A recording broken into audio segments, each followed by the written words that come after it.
j'ai tenu moi-même à comprendre, ne sera négligé, je m'y engage. Voilà, ce soir, je partage avec vous ce que nous savons et ce que nous ne savons pas. Nous finirons par l'emporter, mais nous aurons plusieurs mois à vivre avec le virus. Avec humilité, il nous faut aujourd'hui décider et agir en tenant compte des incertitudes. Avec lucidité, oui, parce que regardez l'Asie. Le virus semblait avoir été vaincu et il revient dans de nombreux pays qui, à nouveau, décident de refermer leurs économies. Il nous faut donc procéder avec calme et courage. Mais ce que je sais à ce moment, mes chers compatriotes, c'est que notre nation se tient debout, solidaire, dans un but commun.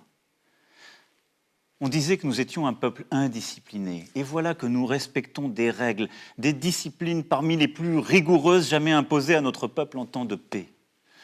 On disait que nous étions un peuple épuisé, routinier, bien loin de l'élan des fondations. Et voilà que tant d'entre vous rivalisent de dévouement, d'engagement face à l'inattendu de cette menace. Nous voilà tous solidaires, fraternels, unis. Concitoyens d'un pays qui fait face, concitoyens d'un pays qui débat, qui discute, qui continue de vivre sa vie démocratique, mais qui reste unis. Et je veux ce soir partager avec vous, au cœur de l'épreuve, cette fierté. Cette certaine idée qui a fait la France est bien là, vivante et créatrice. Et cela doit nous remplir d'espoir. C'est nous. Durant les semaines à venir, le gouvernement, le Parlement, notre administration, avec nos maires et nos élus locaux, auront à préparer la suite. Pour ce qui me concerne, je tâcherai de porter en Europe notre voix afin d'avoir plus d'unité, de solidarité.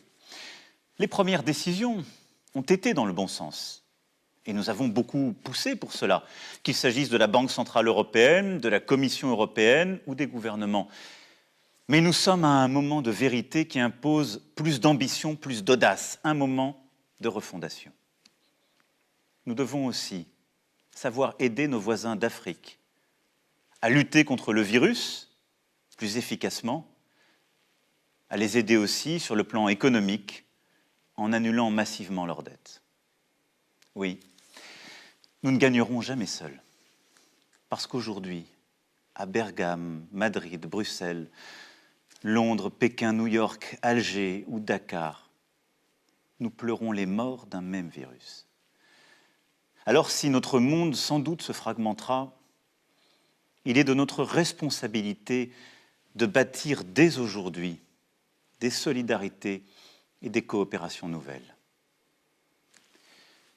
Il nous reviendra aussi, dans les prochaines semaines, de préparer l'après. Il nous faudra rebâtir notre économie plus forte,